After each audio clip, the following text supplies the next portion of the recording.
आज वेक्टर में हम लोग स्टार्ट करते हैं रिजोल्यूशन ऑफ वेक्टर। आज का टॉपिक रहेगा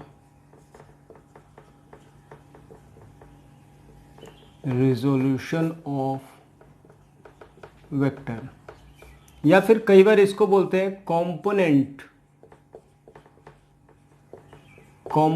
of vector, component of vector या फिर रिजोल्यूशन ऑफ वेक्टर। ठीक है, इस पे चर्चा करते हैं थोड़ा सा। तो कंपोनेंट या रिजोल्यूशन की बात ही, या फिर कई बार इसको इफेक्ट ऑफ वेक्टर एक पर्टिकुलर डायरेक्शन में, जैसे समझो एक वेइंग मशीन आप लोगों ने देखा होगा जिस पे खड़े होके अपना वेइंग में से खड़े हो जाते हैं तो रीडिंग आता है नीचे। तो वेइंग मशीन की बात करें तो मान लो ये वेइंग मशीन है, ध्यान समझिएगा।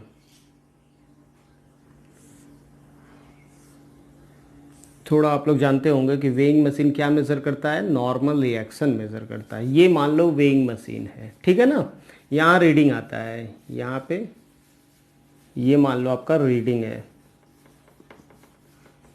ठीक है। यहाँ पर एक फोर्स अप्लाई करें, मतलब आप खड़े हैं तो वो एक तरीके का वेट ही तो है आपका फोर्स। एक 50 न्यूटन का फोर्स लगा दे, वेट मान लो 5 kg का, 50 न्यूटन मतलब 5 kg mg, तो रीडिंग क्या आएगा 50। ठीक है, बिल्कुल सही आपने बताया। अगर मैं बोलूं कि वही वेट 50 न्यूटन का ही लेकिन कुछ किसी एंगल पे लगा दे, तो मैं आपसे पूछना चाहता हूं, ये मान लो वेइंग मशीन है, ये आपका रीडिंग है, ठीक है। तो क्या मैं आपसे पूछूं कि अब क्या होगा इस वेइंग मशीन के साथ?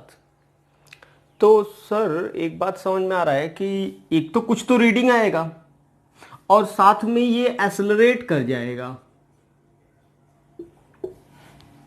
वेइंग मशीन ही चलने लगे, स्लिप कर जाएगा वेइंग मशीन। तो इस बार इस फोर्स के दो इफेक्ट अपने को दिखाई दे रहे हैं। एक तो वो जो कुछ वेट नॉर्मल रिएक्शन में, मतलब इस फोर्स के दो प्रभाव हैं, एक इफेक्ट इधर है, एक इफेक्ट इधर है। ये वाला इफेक्ट क्या कर रहा है, मान लो कल आज के दिन आपका ये एंगल 37 होता तो ये कुछ इफेक्ट होता, ये कुछ इफेक्ट है, मान लो इसकी वैल्यू कुछ आएगा, मान लो P1 वैल्यू है, ये वैल्यू कुछ है P2, तो ये P1 जो होगा वो भी 50 से कम ही होगा, P2 जो होगा वो भी 50 से कम होगा। P1 क्या है, P1 रीडिंग क्या आएगा, रीडिंग यही P1 के करेस्पॉन्डिंग आएगा। रीडिंग जैसे यहां पे रीडिंग कितना है 50 न्यूटन, रीडिंग कितना आया 50 न्यूटन। वेइंग मशीन क्या बोलेगा, चलो रीडिंग के बाद क्या, रीडिंग तो केजी में आता है जी भाई। अब चलो एक मिनट के लिए थोड़ा ये बात करते हैं, 50 न्यूटन की करेस्पॉन्डिंग यहां पे रीडिंग क्या आ जाएगा P1। तो आप खुद बताओ, अगर मैं वेइंग मशीन पर 50 न्यूटन ऐसे अप्लाई कर दूं हॉरिजॉन्टल, तो अब रीडिंग कितना आ जाएगा 0। रीडिंग तो तब आता जब उसको दबाते आप। अब पूरा पूरा ये काम क्या कर रहा है, ये एक काम करने में यूज हो रहा है, एक्सेलरेट कराएगा, तेजी से और चलेगा। तो एक बात समझ में आया, अभी पूरा वर्टिकल था तो पूरा पूरा फोर्स का काम क्या था, वेट का। अभी पूरा हॉरिजॉन्टल हो गया तो पूरा पूरा काम क्या कर रहा है, एक्सेलरेट कराने का। किसी एंगल पे अगर है तो दोनों काम करेगा, कुछ ये काम करेगा, कुछ रीडिंग भी बढ़ाएगा, दोनों काम करेगा।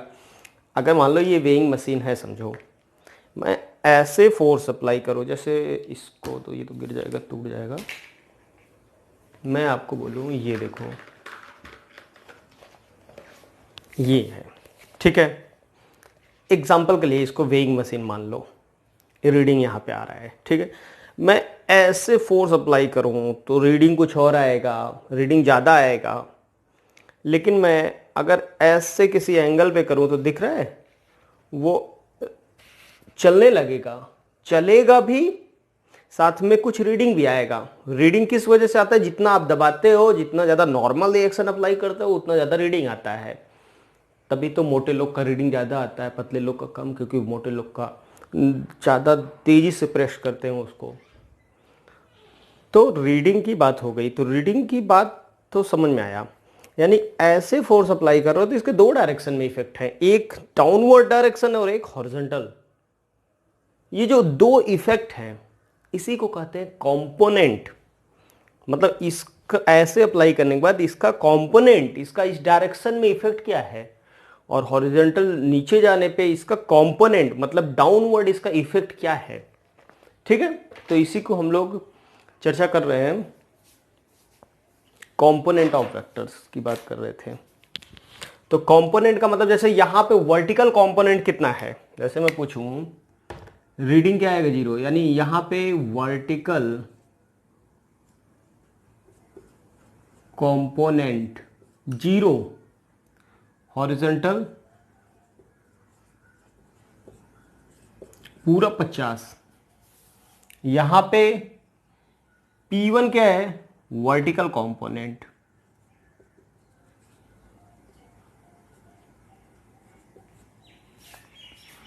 P2 क्या है? हॉरिजॉन्टल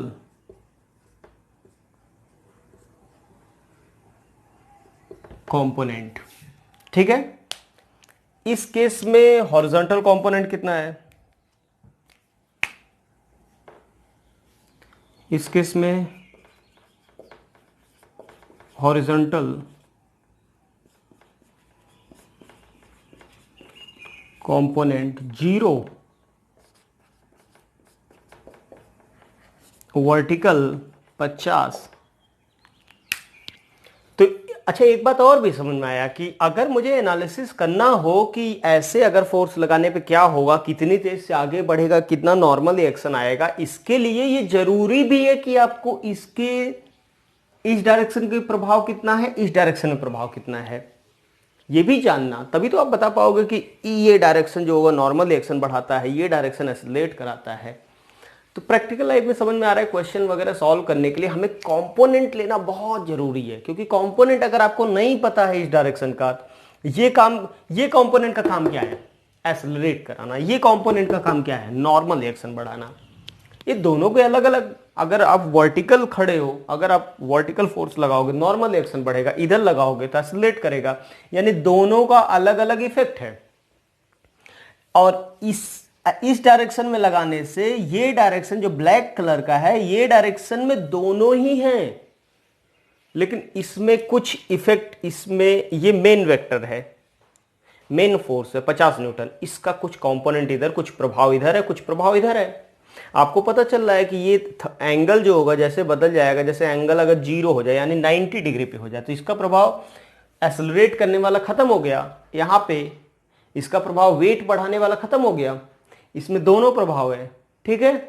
तो इस वजह से मुझे समझ में आया कंपोनेंट का इंपॉर्टेंस भी, क्योंकि अगर मान लो ये आपको ऐसे पता है, इसके दो कंपोनेंट ना पता हो, तो आप कैसे बताओगे कि ये वाला कंपोनेंट, तो हमें तो ये पता है कि वर्टिकल में जितना लगता है वो नॉर्मल रिएक्शन बढ़ाने का। जैसे देखो यहाँ पे रीडिंग कौन बढ़ाएगा? वर्टिकल बढ़ाएगा, ना कि हॉरिजॉन्टल बढ़ाएगा। तो अगर ऐसे लगाए तो इसका हॉरिजॉन्टल वर्टिकल दोनों ही पता होना चाहिए ना, तभी तो आप बता पाओगे कि कितना रीडिंग है वेइंग मशीन का। तो इसका एग्जाम्पल भी समझ में आता है कि इंपॉर्टेंस भी है, तो उसको समझते हैं। कंपोनेंट अब हम लोग पढ़ते हैं, कंपोनेंट का इंपॉर्टेंस समझा। कंपोनेंट मतलब इसका कितना प्रभाव इधर है और कितना प्रभाव इधर है। अगर मैं बोलूं कि horizontal component of this vector, तो इसका इंटरप्रिटेशन क्या समझेंगे, इसका मतलब क्या समझेंगे? इसका मतलब आप ये समझेंगे कि we are trying to ask you component of this vector which is acting towards horizontal direction and reading के लिए हम लोग क्या बात कर रहे हैं, P1 का मतलब हम लोग ये पूछना चाहते हैं कि effect of this vector in vertical direction. Component मतलब इफेक्ट उसका इस डायरेक्शन में एक इस डायरेक्शन में लग रहा है, इसका कुछ प्रभाव नीचे होगा, कुछ इफेक्ट हॉरिजॉन्टल होगा, तो हॉरिजॉन्टल इफेक्ट ये है और ये वर्टिकल इफेक्ट है। वर्टिकल इफेक्ट का काम अलग है, देखो हॉरिजॉन्टल का काम अलग है। तो ये बात समझ में आया हम लोग को कि कंपोनेंट की ज़रूरत ही क्यों है और कंपोनेंट क्यों करना चाहिए। तो अब क्यों करना चाहिए ये बात तो समझ में आया, चाहिए के बाद कैसे करना है वो ज़्यादा इम्पोर्टेंट है। अब क्यों करना है वो तो समझ में आ गया, अब कैसे करना है। तो कैसे करना है तो देखो क्या है, कंपोनेंट के लिए ये बोला गया,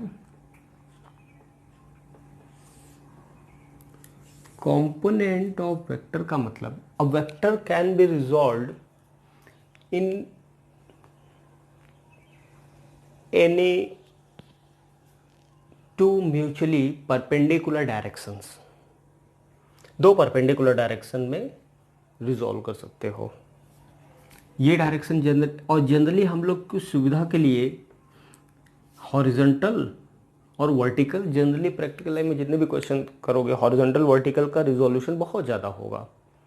तो हॉरिजॉन्टल वर्टिकल की जगह हम लोगों ने दो परपेंडिकुलर डायरेक्शन चूज कर लिए, एक एक्स और एक वाई। हॉरिजॉन्टल मतलब एक्स और वाई। और मान लो अपने को एक वेक्टर गिवन है,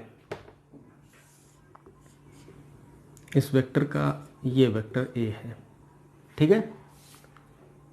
ये जो एंगल है वो थीटा है। तो मैं पूछूं इस वेक्टर का इफेक्ट एक्स के लॉन्ग कितना होगा, वाई के लॉन्ग कितना होगा। जैसे कि एक जैसे ये इधर चल रहा है, कुछ वेलोसिटी है, मान लो वेलोसिटी ही है, तो ये वेलोसिटी का कुछ इफेक्ट इधर भी होगा, कुछ इफेक्ट इधर भी होगा, क्योंकि इधर चलने का मतलब हुआ कि कुछ प्रैक्टिकली आपको मैं बोलूं कि 30 डिग्री पे अगर ये अगर 60 डिग्री पे होता तो कुछ इधर भी चलता और कुछ इधर भी चलता, मतलब इधर चलने का मतलब इधर भी। तो हम इधर की एनालिसिस करना ज़्यादा आसान नहीं है, वो बहुत टफ है, लेकिन इधर और इधर की एनालिसिस करना ज़्यादा आसान है। तो ये जो इसका हॉरिजॉन्टल कंपोनेंट है,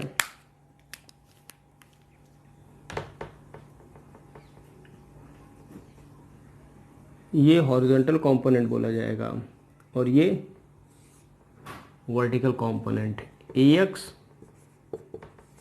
AY। ये मैग्नीट्यूड से ये एनालिसिस पूरा मैग्नीट्यूड की तरह करेंगे। डायरेक्शन तो x और y के अलाउंग हमें पता ही होता है, इधर I होता है, इधर J होता है। यहाँ पे कंपोनेंट का मतलब क्या है, AX मतलब क्या, cos थीटा। देखो इस ट्रायंगल में बताओ क्या होता है, ये परपेंडिकुलर, ये बेस। ट्रायंगल में आप लोग बच्चे जानते रहो, जिसके साथ राइट एंगल ट्रायंगल में जिसके साथ थीटा होता है उसे बेस कहते हैं, जिसके साथ थीटा होता है उसको बेस कहते हैं। तो cos theta equal to base upon hypotenuse, sine theta is equal to perpendicular upon hypotenuse. ये दो चीज़ें हम लोग याद रखेंगे, याद भी होगा हमें पता है। और tan थीटा क्या होता है, परपेंडिकुलर अपॉन बेस।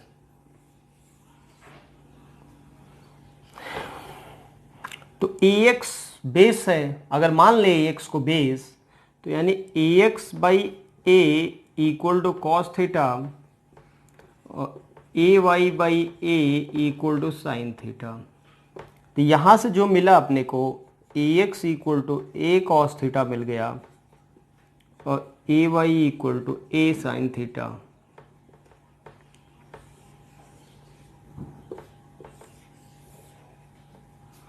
तो यानी वेक्टर A जो होगा उसके दोनों कंपोनेंट आ गए। कंपोनेंट स्केलर क्वांटिटी होता है, पहली बात समझो। कंपोनेंट्स क्या होते हैं, स्केलर क्वांटिटी होते हैं, AX और AY। कंपोनेंट जो होता है वो एक स्केलर क्वांटिटी होता है, और कोई भी वेक्टर क्वांटिटी जो रिजॉल्व करते हैं वो भी स्केलर, मतलब इस वेक्टर के मैग्नीट्यूड को दो पार्ट में, हमें तो डायरेक्शन इफेक्ट बताना है ना, इसका इफेक्ट इधर कितना इधर कितना है। ए एक्स क्या है, A X is the effect of vector A along X axis, A Y क्या है, A Y is the effect of vector A along Y axis. तो ये पूरा बात हो गया, और इसको याद भी रखना है, ये ए एक्स क्या है कंपोनेंट और ए वाई क्या है कंपोनेंट।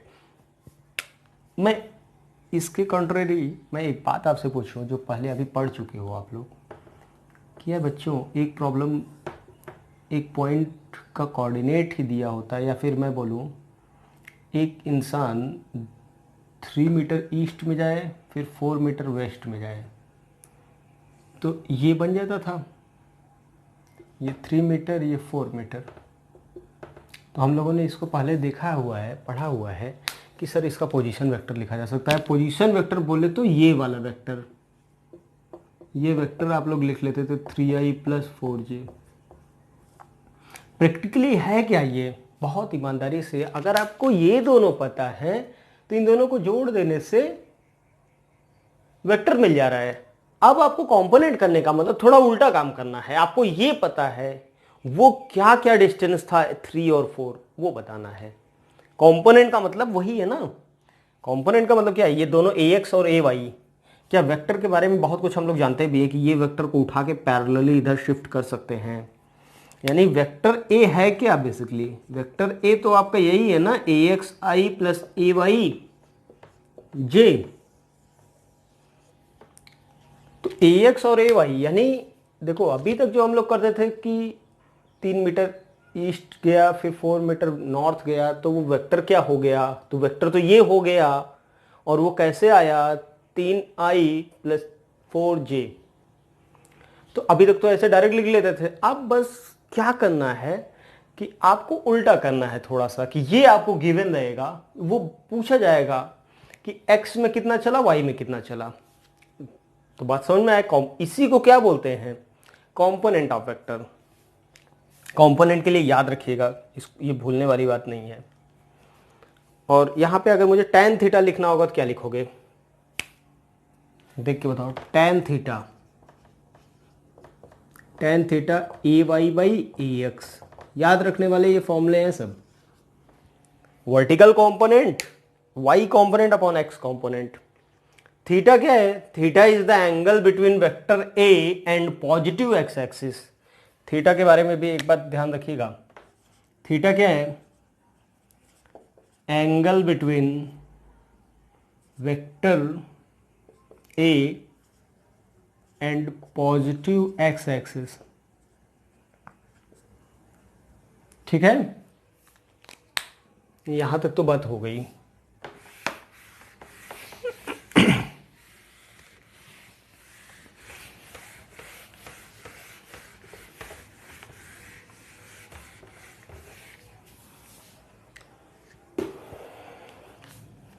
मतलब हमें अगर अभी तक की बात सोचा जाए तो कंपोनेंट मतलब उसके इफेक्ट क्या क्या हैं, कंपोनेंट का मतलब यही है। यार ऐसे प्रॉब्लम जो किए थे हम लोग, एक मान लो एक एग्जांपल ऐसा बोलूँ मैं, रिप्रेजेंटेशन भी किया था, बहुत सारे वेक्टर का पोजीशन वेक्टर भी लिखा था। तो मान लो आपको ये वेक्टर दिया है, vector a = 4√2 metre 45 degree north of east. ये तो एक वेक्टर दिया है ना 45 डिग्री नॉर्थ ऑफ ईस्ट, चलो ये बना दिया 45 डिग्री, इसका नॉर्थ ऑफ ईस्ट मतलब ये 45 डिग्री दिया है। अब मुझे इसके दो कंपोनेंट निकालने हैं, मतलब अगर ये दिया है और अब आपको पूछा जाए कि अभी तक तो याद करो ना, हम लोग इसको बस रिप्रेजेंट करना जानते थे कि सर ये वेक्टर को रिप्रेजेंट करना होगा तो ये कैसे रिप्रेजेंट करोगे, बस यही तो करोगे और ये बोल दोगे ये 4√2 है। सर इतना तक तो हम लोग जानते थे अभी तक। इससे अगर मैं पूछूं फाइंड, एक वेक्टर ये दिया है x component and y component, x and y components,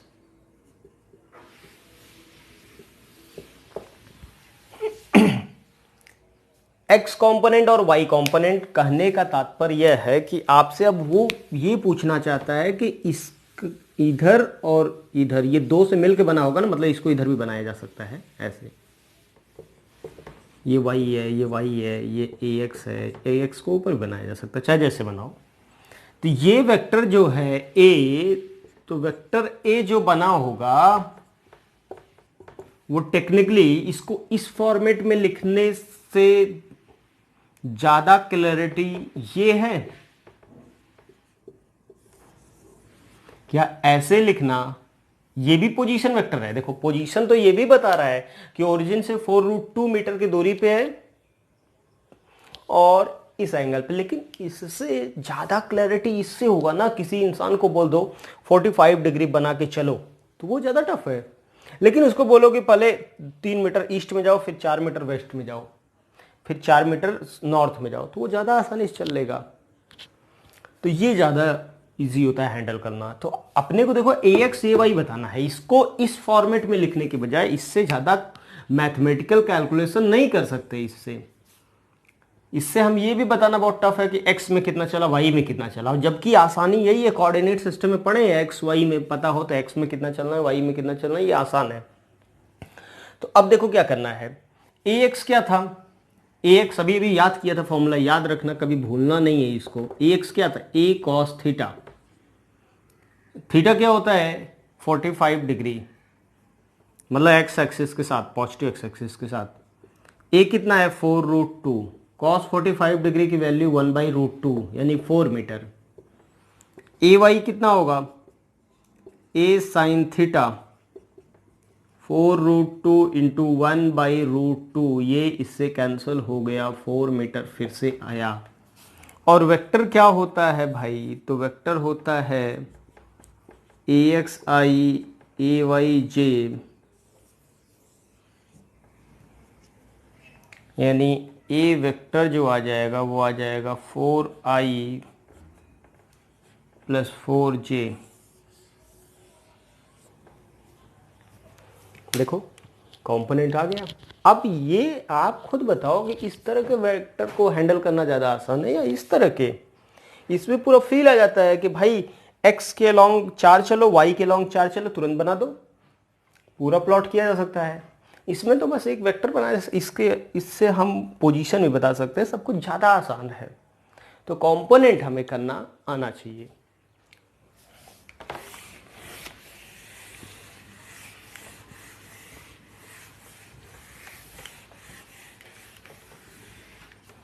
lecture notes जो पीडीएफ के फॉर्म में आपको मिलता है, नीचे डिस्क्रिप्शन में रहता है, उस लेक्चर नोट्स में मैंने कुछ क्वेश्चन दिए हैं 4-5 तो कंपोनेंट करने के लिए, उसको आप लोग ट्राई कीजिएगा कंपोनेंट कैसे करते हैं। जैसे मान लो एक एग्जांपल के लिए मैं आपको बोलूं कि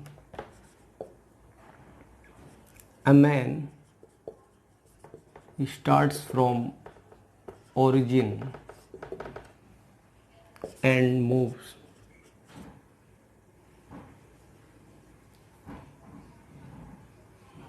four meter east, then 4 meter south. Find position vector.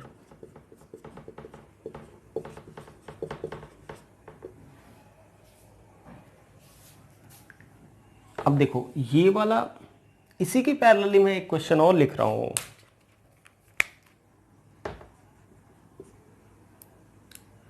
A man starts from origin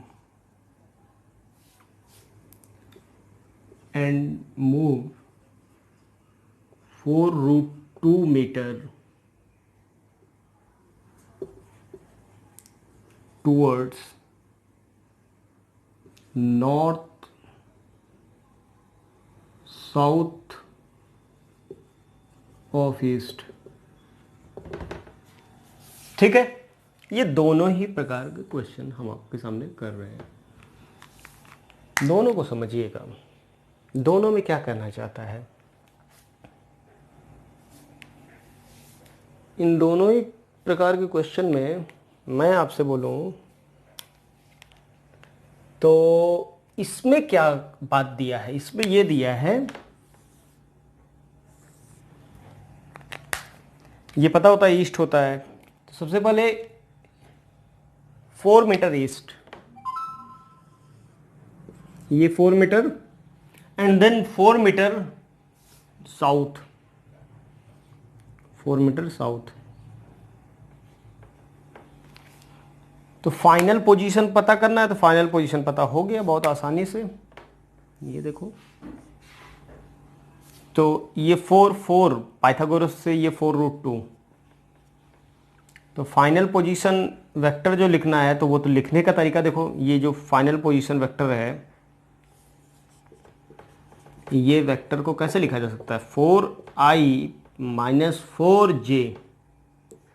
इसके कंपोनेंट भी एक लाइन में पता है, क्योंकि ये कंपोनेंट के फॉर्म में ऑलरेडी दिया था, ये एक कंपोनेंट है चलने। देखो उसका फाइनल पोजीशन तो ऐसे है, ये इस बार देखो ये बताया हुआ है, इससे कोई भी समझ सकता है कि एक पहले इधर चलने का मतलब 4 मीटर ईस्ट उसका एक कंपोनेंट है, और 4 मीटर वेस्ट साउथ उसका दूसरा कंपोनेंट है। एक्चुअल वेक्टर तो ये है, एक्चुअल फाइनल पोजीशन तो यहाँ पे आएगा, तो ओरिजिन से ज्वाइन करोगे तो एक्चुअल वेक्टर ये देखो एक लाइन में क्वेश्चन भी आ गया, सॉल्व हो गया, उसका फाइनल पोजीशन वेक्टर भी बना दिया, सब कुछ सॉल्व कर दिया। अगर कंपोनेंट पता है हमें, कंपोनेंट पता है तो वो वेक्टर बताने वाली बात हो गई। तो वेक्टर तो हम लोग लिख सकते हैं ना, देखो वेक्टर लिख लिया। वेक्टर को लिखने का दूसरा तरीका जो है वो भी लिख सकते हैं, 4√2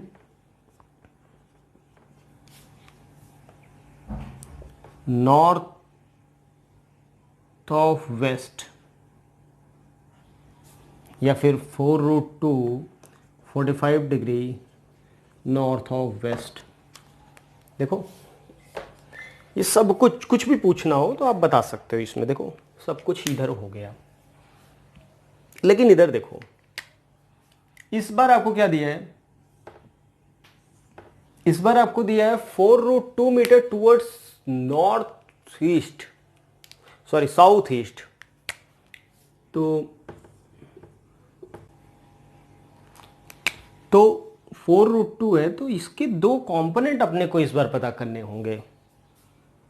ये दो कंपोनेंट है, इस बार आपको ये वेक्टर दिया है, आपको उल्टा जाना है इस बार। ये पिछली बार ये दोनों कंपोनेंट ही दिए थे, वेक्टर पूछा गया था, इस बार आपको कंपोनेंट ही बताना है डायरेक्ट। तो आप खुद देखो, कंपोनेंट से वेक्टर लिखना तो बहुत आसान है, एक लाइन का काम है, लेकिन वेक्टर से उसके कंपोनेंट लिखना थोड़ा सा टेढ़ा है।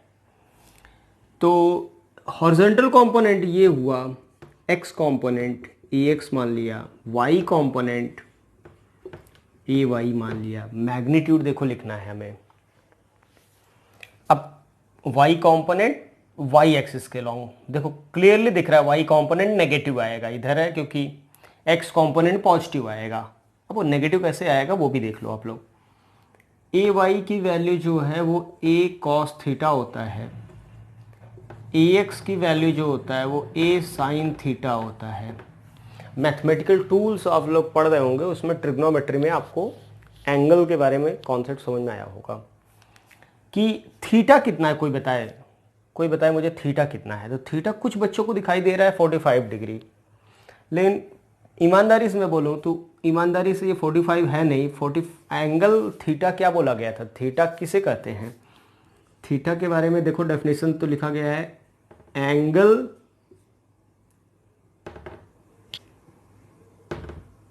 Made by vector with positive x axis.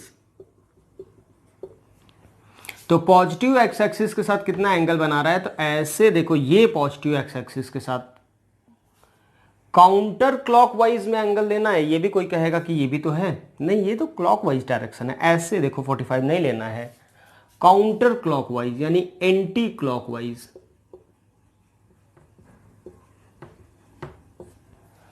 Anti clockwise, counter clockwise, ठीक है ना। तो ये एंगल है 360 minus 45 degree. Cos 360 minus theta होता है माइनस कॉस थीटा।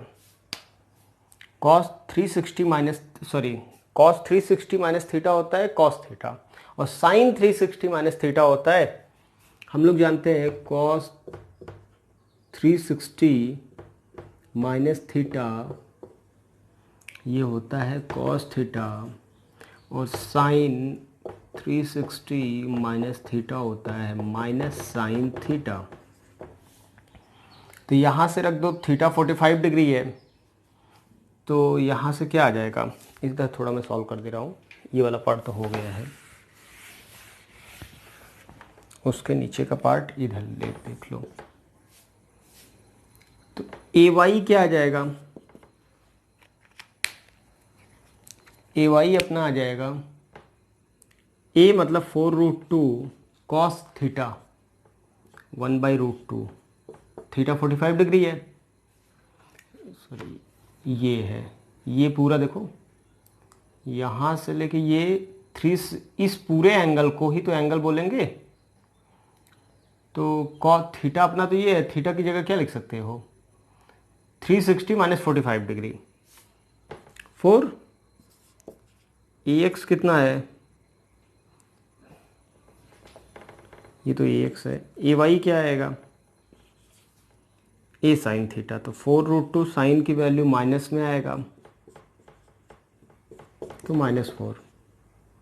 तो कंपोनेंट क्या आ जाएगा, यानी वेक्टर कंपोनेंट फॉर्म में लिखना होगा तो कैसे लिखोगे, 4i माइनस 4j। ये क्लियर कट बात हो गया, ठीक है। देखो कई बार अब 360 माइनस थीटा ये सब बातें कई बार नहीं समझ में आता अगर कुछ बच्चों को, तो देखो उसको भी डायरेक्ट एंगल के टर्म्स में दूसरे तरीके से भी सोच सकते हैं कि हम लोग पहले से ही पता कर लें कि ये वेक्टर का एक्स कंपोनेंट पॉजिटिव है, वाई कंपोनेंट नेगेटिव है। अगर नेगेटिव पॉजिटिव का कॉन्सेप्ट आपको पहले से ही पता चल जाए तो थीटा 45 लो, तब डायरेक्ट थीटा एंटी क्लॉकवाइज पूरा लेने की जरूरत नहीं है, ये काम करने की जरूरत ही नहीं है। तब डायरेक्टली हमने देखो क्या है, पता है, पहले से पता है कि वाई नेगेटिव है, तो मैग्नीट्यूड अभी लिख लें। तो मैग्नीट्यूड लिखने का तरीका इस ट्रायंगल में ही ले लेंगे, A Y by 4√2 equal to 1/√2 और A X by 4√2 equal to 1/√2। A X कितना आ गया 4, ए वाई कितना आ गया 4।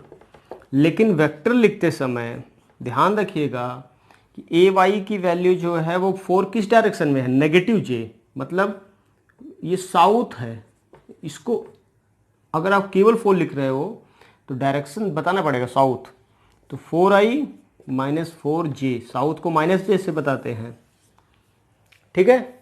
और बाकी लेक्चर नोट्स में जो है उसको आप लोग ट्राई कीजिएगा। आज हम लोगों ने पढ़ा गया कंपोनेंट ऑफ वेक्टर्स, हम आगे चल के पढ़ेंगे अब अलजेब्रा वेक्टर का, वेक्टर एडिशन, वेक्टर सब्ट्रैक्शन, और तब वहाँ पे मैं आपको बताऊंगा कि ये कंपोनेंट का इंपॉर्टेंस क्या है, इसका और ज़्यादा इंपॉर्टेंस हमें समझ में आ जाएगा तब जब आगे पढ़ेंगे धीरे धीरे, ठीक है।